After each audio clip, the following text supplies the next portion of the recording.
رسول اللہ صلی اللہ علیہ وسلم تکون النبوۃ فیکم ما شاء اللہ ان تکون، نبوت رہے گی تمہارے مابین مسلمانوں جب تک کہ اللہ چاہے گا کہ وہ رہے، یعنی میں رہوں گا۔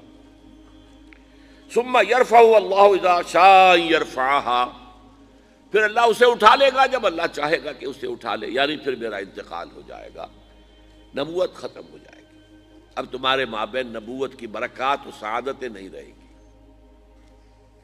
ثم تکون خلافۃ علی منہاج النبوہ، میں نے واضح کیا تھا کہ حدیث کی اصطلاح اصل میں یہ ہے، خلافت علی منہاج النبوہ، خلافت راشدہ کی اصطلاح جو ہے وہ حدیث میں نہیں آئی ہے۔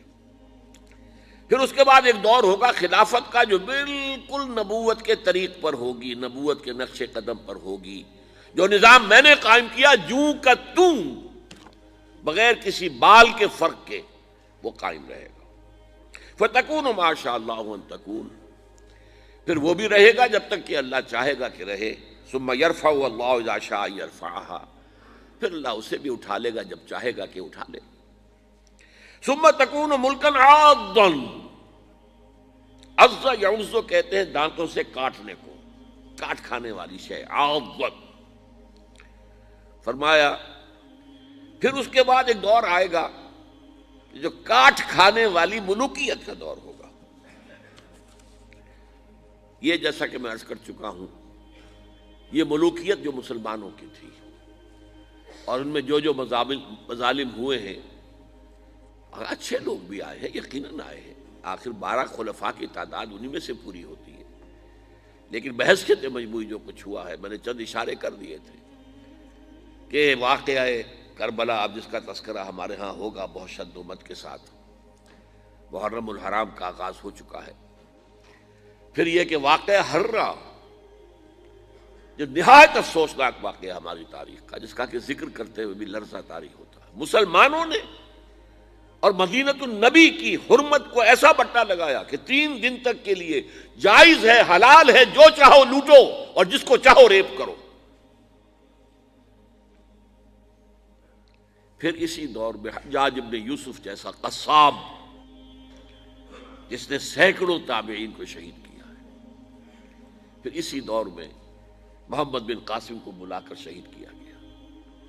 خطرہ ہوتا ہے ملوکیت کو کہ کوئی مد مقابل بن کر نہ آ جائے، کوئی اتنا بڑا پاپولر نہ ہو جائے کہ ہمارے اقتدار کو چیلنج کرے، اور اسی لیے موسیٰ ابن نصیر جن کے ایک ادنا کمانڈر نے ہسپانیہ فتح کیا، طارق بن زیاد، اصل کمانڈر کون تھے؟ موسیٰ بن نصیر، انہیں بھی بلا کر بوڑھے آدمی کو دھوپ میں کھڑا رکھا ہے یہاں تک کہ وہ بے ہوش ہو کر گر گئے اور پھر قید رکھا۔ بہرحال یہ ملوکیت، ثم تکون ملکن عاضا، پھر کاٹ کھانے والی ملوکیت آئے گی۔ فتکون ما شاء اللہ ان تکون، تو وہ بھی رہے گی جب تک اللہ چاہے گا۔ ثم یرفع اللہ اذا شاء یرفعها، پھر اللہ اٹھا لے گا اسے بھی جب چاہے گا۔ ثم تکون ملکن جبریا، پھر ایک مجبوری والی ملوکیت آئے گی، غلامی والی۔ اس کا مفہوم آج ہم پر واضح ہے، اس وقت میں نہیں سمجھتا کہ کسی نے کیا سمجھا ہوگا، واللہ عالم، کہ وہ دوسری ملوکیت جو ہم پر چھائی ہے، جس کو ہم ویسٹرن کولونیلزم کہتے ہیں، یورپین کولونیلزم، کہیں انگریز ملکہ وکٹوریہ کے ہم غلام ہو گئے، کہیں جو ہے ہسپانوی آ گئے، کہیں پر اطالوی آ گئے، کہیں پر فرانسیسی آ گئے، کہیں پر ولندیزی آ گئے، کہیں پر پرتگیزی آ گئے، اس طرح سے پورا عالم اسلام گرفت میں آ گیا۔ وہ تو صحرائے عرب رہ گیا تھا اس لیے کہ ابھی تیل نکلا نہیں تھا وہاں، ورنہ صحرائے عرب پر تو اس کولونیلزم نے پنجے جو ہیں وہ سب سے بڑھ کر گاڑنے تھے، وہاں بھی کچھ تھا ہی نہیں، ریت یا پتھر، اس کے سوا کچھ تھا ہی نہیں، باقی پورا عالم اسلام شکنجے میں کسا گیا۔ ثم تکون ملکن جبریا فتکون ما شاء اللہ ان تکون، پھر وہ بھی رہے گا جب تک کہ اللہ چاہے گا۔ ثم یرفع اللہ اذا شاء یرفع، پھر اللہ اسے بھی اٹھا لے گا جب چاہے گا کہ اٹھا لے۔ ثم تکون خلافۃ علی منہاج النبوہ، پھر آئے گا ایک دور خلافت علی منہاج النبوہ کا۔ ثم سکت النبی صلی اللہ علیہ وسلم، اس کے بعد خاموش ہو گئے حضور۔ تاریخ انسانی کا یہ آخری دور ہوگا، یہ حدیث رواہ احمد رحمہ اللہ عن النعمان ابن بشیر رضی اللہ تعالی عنہ۔ اب آپ دیکھیے دو حدیثیں وہ میں آپ کو سنا رہا ہوں، اور یہ قیمتی خزانہ آپ کو ہم نے ہدیتاً پیش کیا ہے، اس سے بڑا قیمتی خزانہ کوئی نہیں۔ موجودہ مایوسی کے حالات کے اندر دل میں جو ایک امید کا چراغ روشن ہوتا جناح حدیث سے، کہ ہم کہہ سکتے ہیں دنیا والوں سے کہ اور بھی دور فلک ہیں ابھی آنے والے، ناز اتنا نہ کریں ہم کو ستانے والے، ستا لو جو ستانا ہے تم نے، لیکن بالآخر ٹیبل ول بی ٹرنڈ، معاملہ بدلے گا، حالات تبدیل ہوں گے۔ یہ جو اب دور آئے گا نظام خلافت علی منہاج النبوہ کا، یہ اب گلوبل ہوگا، یہ گلوبل ہونا اس کا لازم ہے پوری دنیا میں، تبھی تو حضور کا مقصد بعثت مکمل ہوگا۔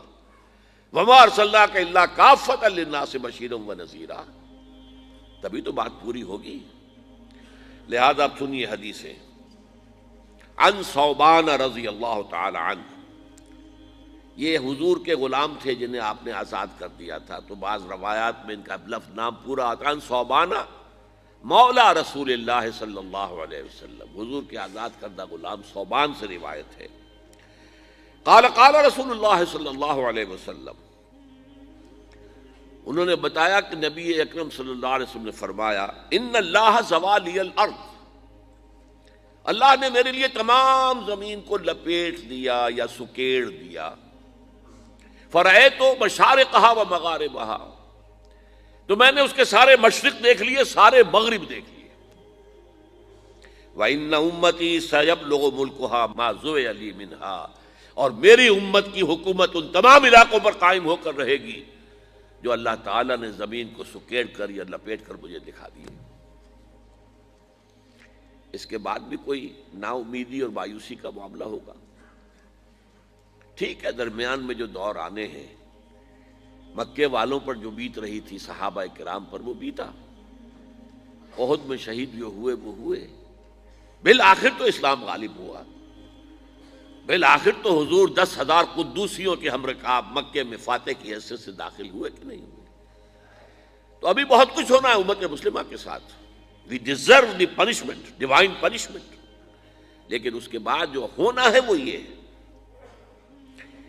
اب یہ روایت بھی ہے، نوٹ کر لیجئے، رواہ مسلم، یہ گویا کہ صحیحین میں سے ایک، چوٹی کی دو کتابیں جو ہے حدیث کی ان میں سے ایک کے اندر ہے، یہ صحیح مسلم کے اندر ہے، جامع ترمذی کے اندر بھی ہے، سنن ابی داؤد کے اندر بھی ہے، سنن ابن ماجہ کے اندر بھی ہے، اور اس کے راوی میں آپ کو پہلے ہی بتا چکا ہوں حضرت ثوبان ہے۔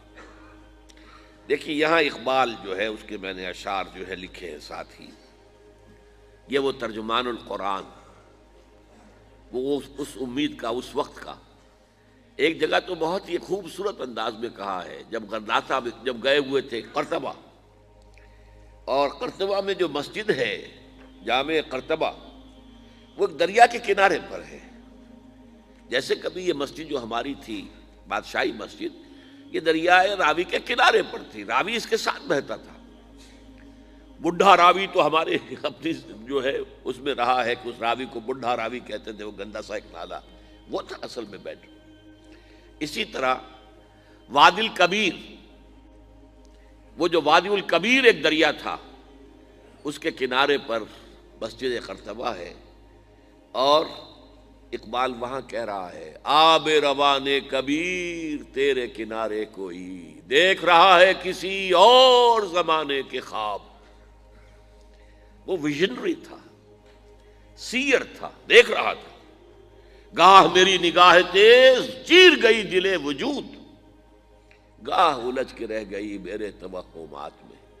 نبی تو نہیں تھا نا، کبھی توہمات کا بھی غلبہ ہو جاتا تھا، کبھی اپنی عقلی الجھنیں بھی غالب آ جاتی تھی، لیکن کبھی وہ کیفیت بھی ہوتی تھی، گاہ میری نگاہ تیز چیر گئی دل وجود۔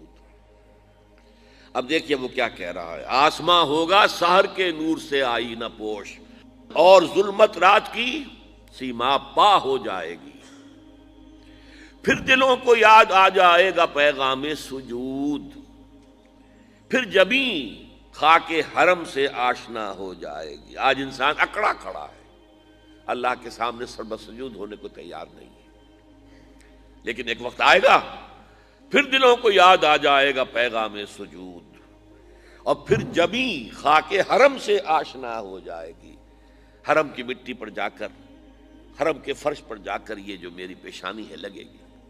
انسانوں کی آنکھ جو کچھ دیکھتی ہے، لیکن یہ کون سی آنکھ ہے؟ یہ اندر کی آنکھ ہے، جس کو وہ خواب کہہ رہا ہے کہ آب روانے کبیر تیرے کنارے کوئی دیکھ رہا ہے کسی اور زمانے کے خواب۔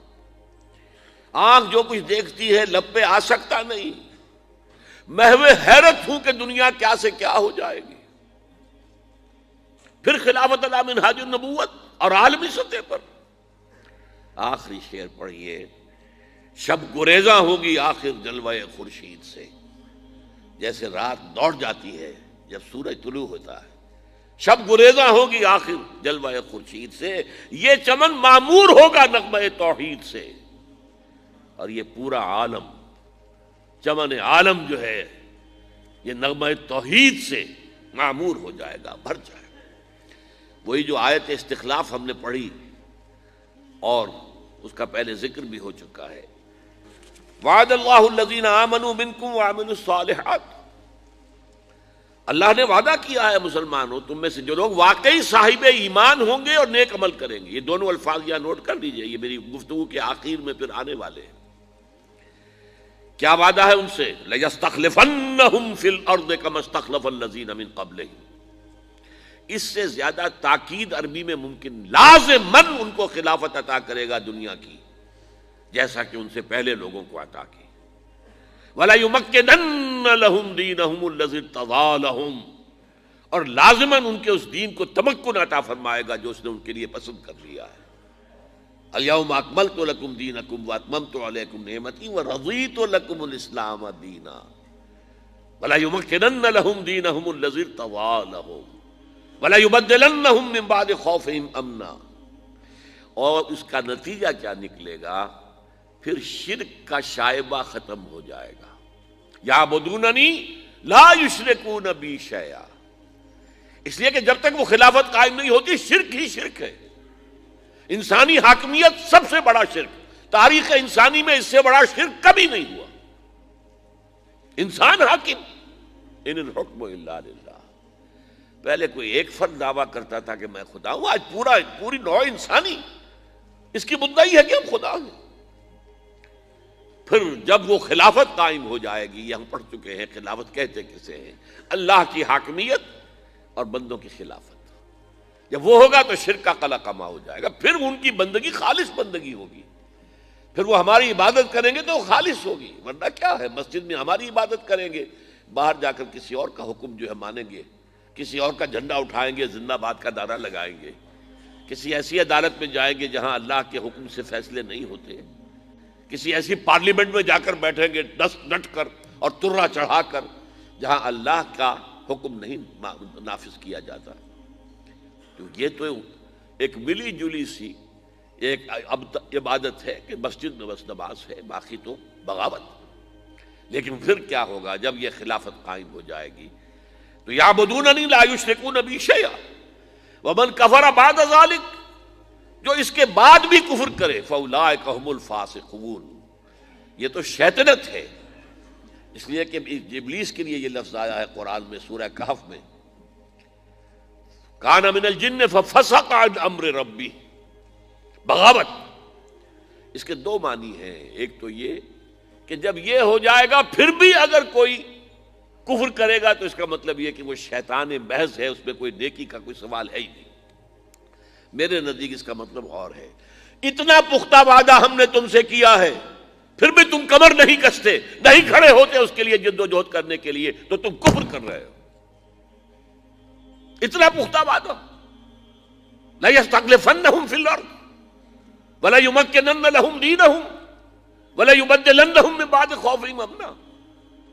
اس کے بعد بھی اگر انسان کمر نہ کسے، محنت نہ کرے، جد و جہد نہ کرے، وَمَن كَفَرَ بَعْدَ ذَلِكَ فَأُولَٰئِكَ هُمُ الْفَاسِقُونَ، یہ ہے وہ نوید جو اقبال نے دی ہے وہ جو توحید کی تکمیل ہوگی اس کائنات کے اندر کب ہوگی؟